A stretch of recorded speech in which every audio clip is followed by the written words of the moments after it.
Ben voilà, je vais vous dire mon témoignage. Ben moi, j'ai toujours été élevée sur les fêtes. J'ai grandi depuis toute petite, on a toujours fait les fêtes vers nous, et vers nous, l'évangile, elle n'y était pas. Voilà, puis sur les fêtes, il n'y avait pas il n'y avait pas de chrétiens de toute façon. Et ma mère, elle était très croyante. Moi, elle était croyante, mais catholique. C'était toujours les saints, les saintes filles, le curé d'Ars, en fait tous les saints. Elle croyait en Dieu, mais comme une catholique. Et puis moi, je n'étais pas croyante du tout. Voilà, je ne croyais pas. Quand elle m'en parlait, ça ne m'intéressait pas. Et puis voilà, j'ai grandi comme ça. J'ai grandi comme ça. Après, je me suis mariée. Et je me suis mariée avec un mari il était athée. Carrément, carrément, il croyait en rien du tout. Pourtant, lui sortait d'une famille catholique, mais alors il croyait en rien du tout.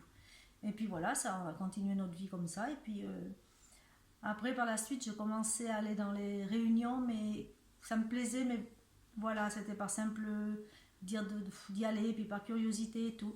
Après, ma mère, elle est passée par les eaux du baptême. Et c'est pas pour autant que j'ai été attirée à plus y aller. Je l'amenais parce que des fois le soir elle voyait pas clair. Et donc j'allais avec elle, donc j'écoutais les témoignages. J'aimais bien, mais sans plus. Voilà, pas plus que ça.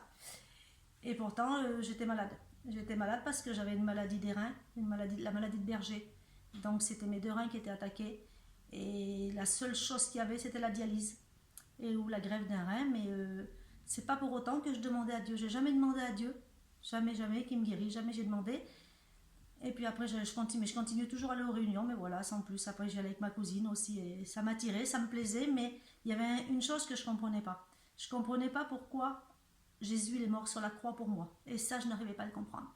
Je le demandais à plein de serviteurs, mais ça ne me rentrait pas dans le cœur. Non, je comprends pas. Et non, je comprends pas. Et un jour, mon cœur était sûrement plus disposé, j'ai demandé à un serviteur.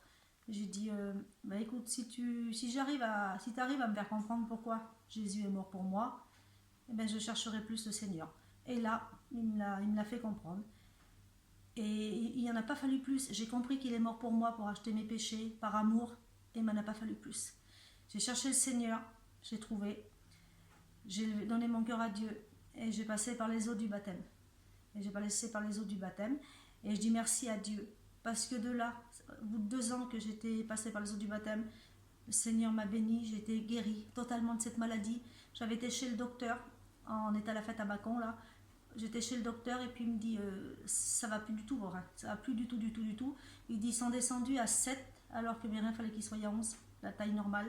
La créatinine elle était montée, enfin j'avais vraiment, vraiment, c'était vraiment une catastrophe. Et il dit d'ici peu il va falloir, il dit vous passer par la dialyse. Et c'est vrai que bon, ben, ça m'inquiétait, mais c'est pas pour autant que je demandais quelque chose. Je disais, ça sera comme Dieu veut. Ça sera comme Dieu veut. Et puis voilà, c'était comme ça. Et tous les 3 mois, j'allais passer mes examens. Et puis un jour, pas longtemps après qu'il m'a dit que ça allait pas, là, le docteur, pas longtemps après, je vais passer ma visite. Et là, le docteur, il me dit, je comprends rien du tout. Il dit, je comprends plus rien. Et j'y allais toujours toute seule chez le docteur. Je voulais jamais ma fille ni mon mari, j'y allais toujours toute seule. Et le jour-là, je m'en souviens, j'avais ma fille avec moi.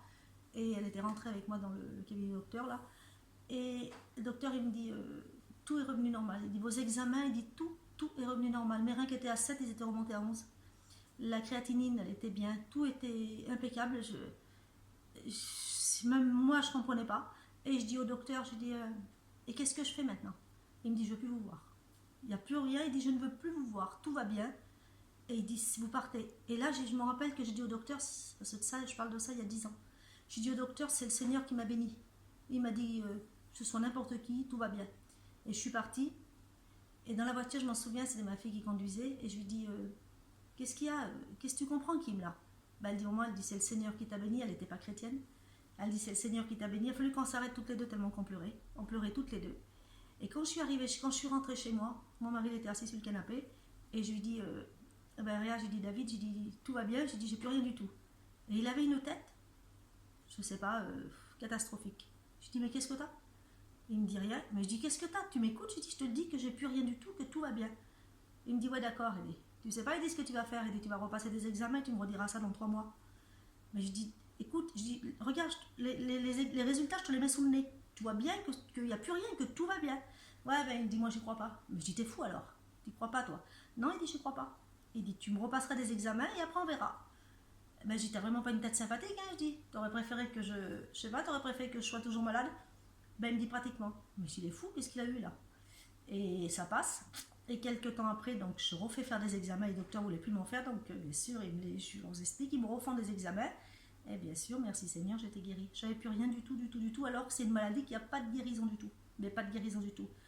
Donc là, je refais voir à mon mari, je dis, ben, tu vois, regarde. Et là, toujours pas sympathique, mais je dis, qu'est-ce que t'as? Ben, il me dit, tu veux que je te dise ce que j'ai? Ben, je dis oui. Ben, il dit, ça a été mon expérience. Il dit, j'ai demandé à Dieu. Il dit, j'ai dit, Dieu, si vraiment tu veux que je croie en toi, Seigneur, ben, fais le miracle. Fais le miracle parce que la seule chose que je voudrais, c'est qu'elle soit guérie. Et il dit là, je vois, il dit qu'il y a quelque chose. Alors là, j'étais soulagée. J'étais soulagée parce que je dis merci Seigneur, c'est une belle expérience. Et de là, il a passé un peu, pas longtemps, peut-être 1 an après, il a passé par les eaux du baptême parce qu'il a reçu la présence de Dieu. Il a passé par les eaux du baptême. Ma fille, par la suite, s'est baptisée aussi. Bon, ce qui est bête, c'est que maintenant elle est rétrograde, mais je sais que le Seigneur va la rappeler. Et puis donc, on a continué comme ça. Les réunions, c'est le trésorier de l'église de chez nous. Donc, pour un qui était athée, il a vraiment compris la vérité, que Dieu existait. Et je dis merci à Dieu. Et par la suite, bon, il y a 5 ans de ça, j'ai retombé malade. J'ai fait une hémorragie cérébrale.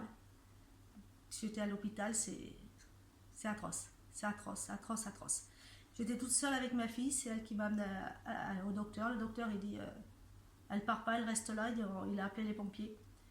Et j'ai été à l'hôpital à Mâcon, un hôpital qui ne vaut rien. Enfin, j'y étais. Ils m'ont laissé traîner dans les couloirs alors que chaque 10 minutes compte pour une hémorragie cérébrale. Le sang est coulé dans ma tête. Ils m'ont laissé traîner je sais pas, 2-3 heures dans les couloirs. Ils m'ont passé un scanner à 4 heures de l'après-midi. Entre-temps, mon mari il était rentré. Il était au travail, on n'arrivait pas à le joindre. Entre-temps, il était rentré. Mes 2 fils étaient venus aussi. Et là, le docteur il est arrivé pour dire on ne peut rien faire pour elle. Elle est en train de faire une hémorragie, le sang s'arrête pas, on ne peut rien faire. Et j'ai crié à Dieu. J'ai dit, Seigneur, tu ne peux pas me laisser comme ça. C'est pas possible. Tu m'as sauvé de la maladie de Berger, une maladie qui n'avait pas de guérison. Tu as tout fait pour moi. Tu vas me laisser mourir, tu vas me laisser partir comme ça. Mais tu ne peux pas faire. Tu peux pas. Et j'étais agitée. Et je me rappelle, mon mari m'a dit, ne t'agite pas, Marthe. Les mots m'ont tombé droit dans le cœur. Carrément, j'ai eu une paix pas possible. J'étais transportée en Euro à Lyon. Et après, il a fallu me transporter à Paris parce qu'ils ne comprenaient pas pourquoi j'avais fait cette maladie-là, parce que je n'avais pas l'âge à faire ça. C'était une maladie qui me faisait plus vieux et ça n'allait pas. Donc, pour me dire que ils ont diagnostiqué que j'ai une angiopathie amyloïde, ça veut dire que j'ai les vaisseaux qui peuvent péter à tout moment. En n'importe quel moment, en vous parlant là. Les vaisseaux peuvent péter et ça peut m'être fatal. Mais je sais que Dieu me garde. Je sais que Dieu me garde et par la suite, je refais 6 AVC. Et le neurologue, il me dit la miraculée. Il m'appelle la miraculée. Et je remercie Dieu parce que vraiment, c'est... Tous les jours, chaque jour que je me réveille, je vois la main de Dieu sur moi parce que c'est une grâce de Dieu d'être vivante tous les jours avec ce que j'ai dans ma tête. Là. J'ai les hématomes dans la tête, j'ai les hématomes de 5 cm dans la tête. Et je remercie Dieu. Et puis ben voilà, c'est bien, celui qui n'a pas fait d'expérience, ben, qu'il en fasse une parce que vraiment, Dieu est bon. On a un grand Dieu et Dieu est bon. Et si vous êtes malade, ne désespérez pas. Les foyers divisés, ne désespérez pas parce que plus avec mon mari, il ne pourrait pas exister. Ça ne pouvait pas. Il ne pourrait pas y exister. Et puis maintenant, ben voilà, c'était bien, alors que Dieu vous bénisse.